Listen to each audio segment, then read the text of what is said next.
Hi, friends! Grab your popcorn and your drinks, and let's listen in to today's story. This was sent in by a sister who was experiencing paranormal activities. Let's get started. When my family and I first moved to the United States, our destination was Greenbay, Wisconsin. It was a small town at the time, and everything there was very outdated. Well, our family continued to grow, and there were a few of us that was living in the same home. So my husband and I decided that it was time for us to find our own place. The homes that we were able to afford at the time were old and dingy, so it was hard to settle with any available homes. Well, one day we went to the laundromat and saw a for rent flyer. The home looked pretty decent, so I grabbed the piece of paper with the phone number on it. When I came home, I called the number since we didn't have cell phones at the time. And the phone rang a couple of times, then the landlord answered. I asked him if the property was still available. The landlord answered that it was. So we scheduled a time with him to go look at the property. When we went to do the walkthrough, the property was so nice. It was so spacious with a car garage. My husband and I looked at each other with excitement and said this was the one. We let the landlord know that we were interested in renting this property, starting the first of the month. He asked if we brought any money for deposit today, and we answered yes. This was during a more simpler time where the landlords didn't do any credit check or background checks on tenants, so it was super easy. And, of course, we gave the landlord the deposit and signed the lease that day. And, of course, we were starting to rent the following month. The landlord told us that the property was vacant and gave us a key. He said that we can slowly move our things in.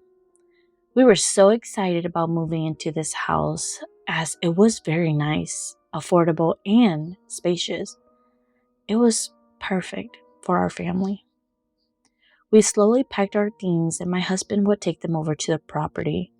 He took about 2 loads of our things already to the property, and on the third time, I told him that I wanted to go with him because I wanted to clean the cabinets in the kitchen and maybe do some cleaning here and there so that it would be clean by the time we officially move in. Of course, he said that's okay, and we headed over to the property. We brought our little toddler with us, and when we got to the property, my husband started unloading our things. He was taking our things to the basement while our toddler and I were in the kitchen. I put a blanket in the kitchen for my daughter to play on while I cleaned the kitchen cabinets, but she wouldn't stay on the blanket and would run around the house. She kept running from the kitchen where I was at to the staircase. All of a sudden, she ran back to me screaming and crying. I asked her what's wrong, and she said that she saw a man with a bloody knife by the staircase. I looked and saw nothing. I told her I didn't see anything. Well, she continued to cry and said she saw another person with a bloody knife as well and covered her eyes with her hands. She removed her hands and pointed towards the stairs again and said, "There's another one." I screamed out to my husband, and he came running from the basement and asked what's wrong. We ran to the car, and I told him everything that happened while we were driving home. When we got home, we called the landlord immediately. I asked the landlord if there was anything unusual about the house. He said that there weren't. Then I told him what my daughter had seen, and he said, "Okay, I will not hide anything from you both. I had some tenants who were involved in some gang that had murdered each other in the house recently.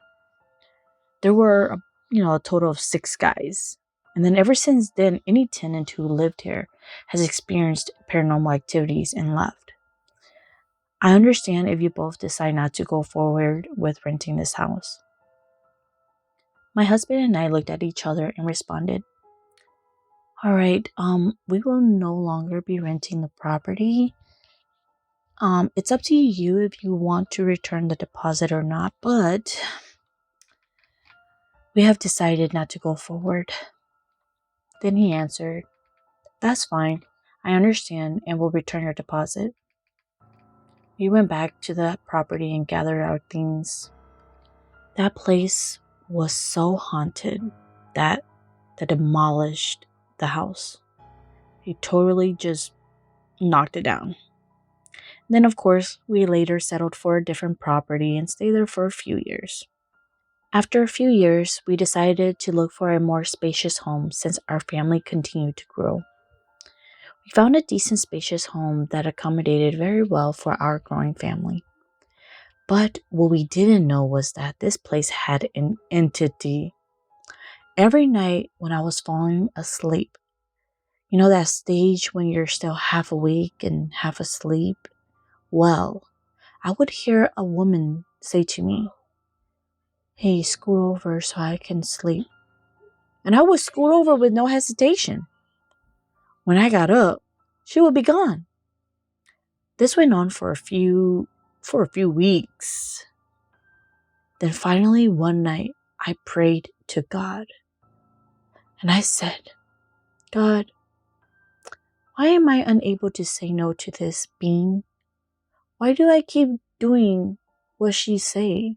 Like she would tell me to scoot over, and I would scoot over without even hesitating.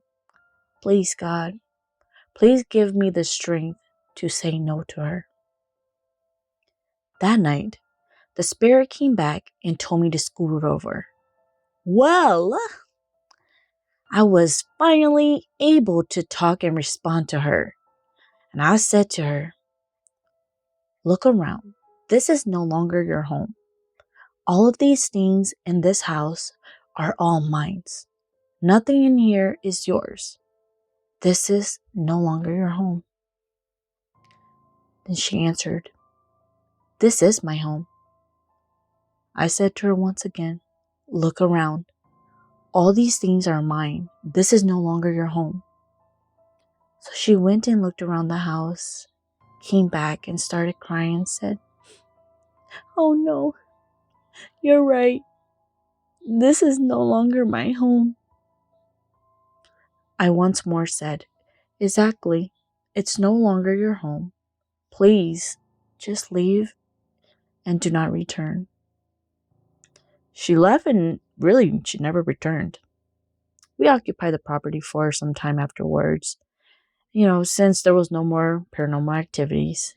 And then as renters, of course, we're always looking for a new home. So we later found another place that was bigger and newly built. So we moved into it.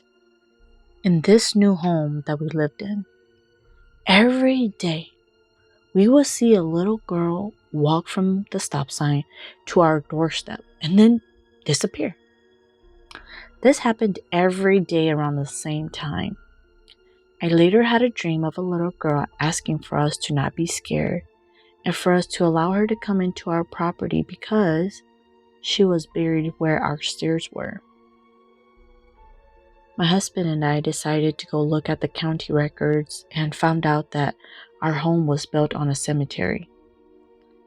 So our stairs was where the little girl's body was buried.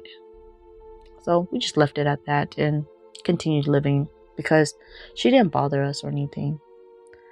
But that's the story of my life. Like, we've lived in multiple haunted houses and it was not fun, but we are in a much better place now. And that's the end of this story. I hope you all enjoyed it as much as I did, and I pray that we all continue to be well with great health after listening to today's story. If anyone has any true stories that they would like to submit, please message us. Our email is in the bio. I will see you all in the next one. Thank you.